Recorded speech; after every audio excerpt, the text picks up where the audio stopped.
With a world economy that is dependent on imports and exports from country to country, large shipping fleets are essential for transporting a huge number of products. But cargo ships have their drawbacks. It's predicted that they contribute 3% of the global CO2 emissions, 9% of all the sulfur oxide emissions, and between 18 and 30% of all nitrous oxide emissions, which is not ideal to say the least.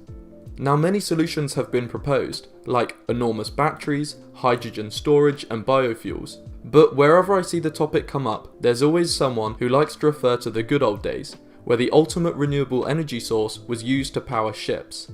And that is the wind. So is the answer really that simple? Let's take a look at some of the challenges and solutions when using wind power in the shipping industry. But firstly, I just want to say a massive thank you. The channel has reached over 10,000 subscribers, which was always my 3-year goal, and we've hit it in nearer 3 months. So if you're not subscribed already, and you enjoy this video, consider joining the channel and leaving a like. My interest in this topic first peaked when I saw a video of a new wind-powered ship called the Ocean Bird in my newsfeed. So why did we move from wind power, or sails, in the first place? Well, in a world where time is money, the time saved from point-to-point shipping is very attractive to cargo companies. By using onboard motors for propulsion, ships are also less sensitive to changes in weather conditions out at sea. Point-to-point shipping generally means trying to follow the Great Circle route, which is the shortest distance between 2 points on a sphere. Sorry to all the flat earthers out there. However, with sailboats partially dependent on the wind direction, this isn't always possible. So the solution has generally been to try and get the best of both worlds, with a hybrid propulsion system that uses onboard motors and some kind of sail. The main methods for this are rotating cylinders, kites, and large aerofoils. Cylinders are placed vertically on the deck and spun using an electric motor to propel the ship. This works by redirecting the airflow of the wind as air on one side is accelerated and dragged around the cylinder, while it is slowed on the other side and creates a vortex. This redirection of airflow creates a pressure difference and propels the ship forward. This is called the Magnus Effect and can even be seen in some aircraft models, though scaling it up has had limited success. One of the best examples of this in practice is by Norse Power, who have reportedly reduced fuel consumptions by 8.2% during a year of shipping. However, like sails, this reduces the amount of usable space on the deck for cargo, but by a considerable amount less. Kites, on the other hand, take up much less space on the deck, flying well above the ship and pulling it forward. One of the most advanced kite systems for large cargo ships has been developed by a company called Skysails, whose inflatable kite flies between 100 and 300 meters above the sea level, where wind speeds are higher.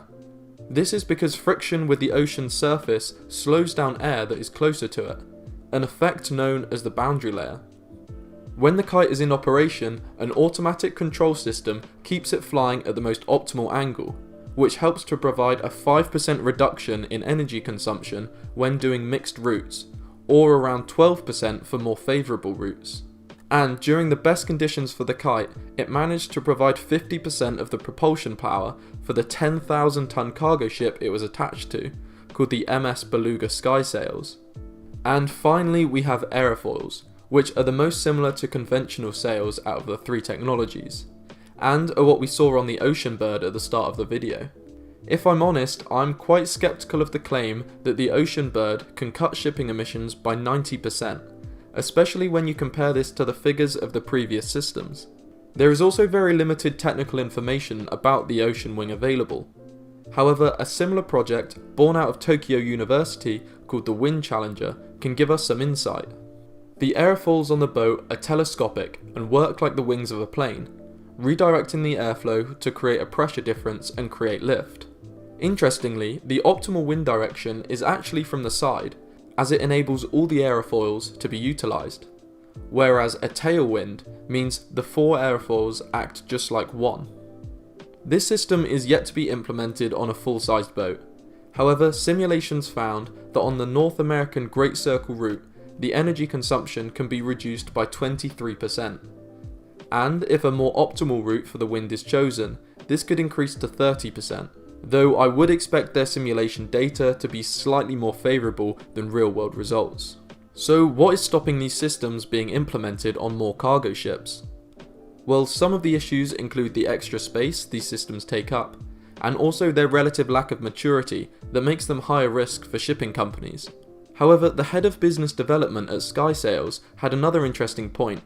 He said that ship owners, who have to make the investment, often don't pay for the fuel, as that's the charter's duty. The charterer, on the other hand, doesn't charter the ship for long enough to make the carbon technologies pay for themselves. I'm not sure what this means for the future of wind-powered ships. I do think they have a place in the future of shipping, however, the business case for this needs to be ironed out. Despite claims by the Oceanbird's designers, it doesn't seem like wind can almost completely replace other propulsion methods due to the speed and accuracy required from modern shipping, though I would love to be proved wrong on that. Maybe hybrid systems with biofuels, onboard electrical energy generation, and wind power can all be combined to clean up the shipping industry. But that's all from me. Let me know your thoughts in the comments below, like the video if you've enjoyed, and subscribe with notifications on if you want to see more videos in the future.